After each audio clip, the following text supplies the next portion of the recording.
దేశానికి స్వాతంత్రం వచ్చిన తర్వాత దేశాన్ని భవిష్యత్తులో ఎలా పాలించాలి అనే దిశగా కాన్స్టిట్యూయెంట్ అసెంబ్లీ ఆధ్వర్యంలో మన డ్రాఫ్ట్ కమిటీ అంబేద్కర్ గారి ఆధ్వర్యంలో కాన్స్టిట్యూషన్ ని ఈ రోజు 1950 జనవరి 26 మనము అమలు చేసుకున్నాము. ఈనాటికి అది 77వ గణతంత్ర దినోత్సవం.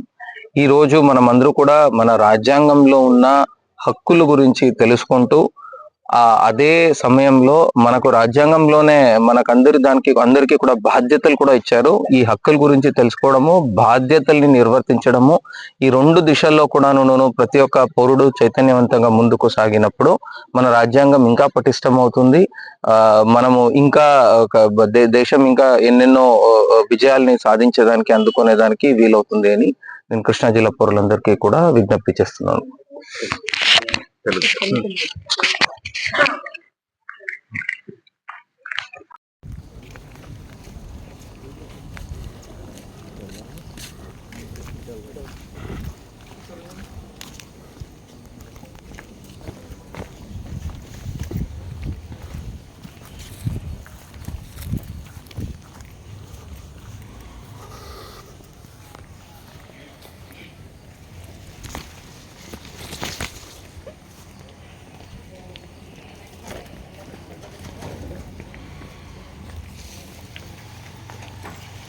Yeah,